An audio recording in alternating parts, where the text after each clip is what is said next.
अंतर्राष्ट्रीय स्तर पर सुर्खियां बटोर रही एप्स्टीन फाइल को लेकर भारत में भी राजनीतिक बयानबाजी तेज हो गई है। इस मामले पर बयान जारी करते हुए अनुमा आचार्य ने कहा है कि यदि दस्तावेजों में सामने आ रही जानकारियां सत्य साबित होती हैं तो ये केवल किसी व्यक्ति विशेष का मामला नहीं रहेगा, बल्कि देश की छवि पर गंभीर आघात पहुंचाने वाला विषय बन जाएगा। अनुमा आचार्य ने अपने बयान में ये कहा कि 13 नवंबर को एक ट्वीट किया गया था जिसमें हरदीप पुरी का नाम स्पष्ट रूप से लिखा गया था। उन्होंने कहा कि उस समय हरदीप पुरी भारत के राजदूत नहीं थे, बल्कि वे भारतीय जनता पार्टी में शामिल हो चुके थे। लेकिन जिस ईमेल का अब संदर्भ दिया जा रहा है वह उस अवधि का है जब पुरी राजदूत के पद पर कार्यरत थे। उन्होंने कहा कि ये बिंदु पूरे मामले की दिशा तय कर सकता है। आचार्य ने आरोप लगाया है कि सुब्रमण्यम स्वामी ने भी स्पष्ट रूप से ये कहा है कि हरदीप पुरी और एस जयशंकर का विशेष रूप से ध्यान रखा जाता था। उन्होंने कहा कि इसका अर्थ देश की जनता अच्छी तरह से समझती है।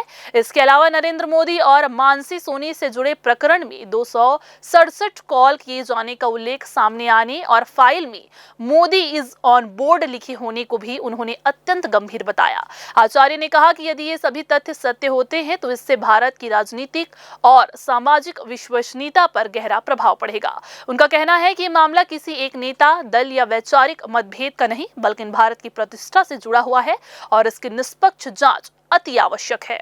देखिए, 13 नवंबर को मैंने एक ट्वीट की थी। वो ट्वीट उस पर्टिकुलर मेल की थी जिसमें हरदीप पुरी का नाम बहुत साफ सामने था। उस समय हरदीप पुरी हमारे राजदूत नहीं थे, वो भारतीय जनता पार्टी में शामिल हो चुके थे।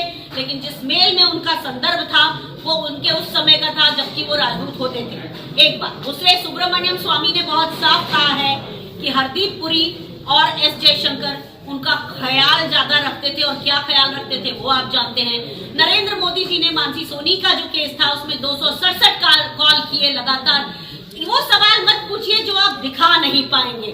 तो भी फिर मैं बोलूंगी कि एप्स्टीन फाइल में जेफरी एप्स्टीन ने बहुत साफ लिखा है मोदी इज ऑन बोर्ड। तो इसका अर्थ जो भी निकले हम नहीं जानते, लेकिन अगर इसमें उनका नाम है तो ये पूरे भारत के लिए कलंकित करने वाली बात है, और देश के इकलौते प्रधानमंत्री हैं जिनका नाम इस तरह के स्कैंडल में आया है। ये हम सभी यहाँ जितने लोग बैठे हैं और पूरे लोकतंत्र के ऊपर सबसे बड़ा धब्बा है।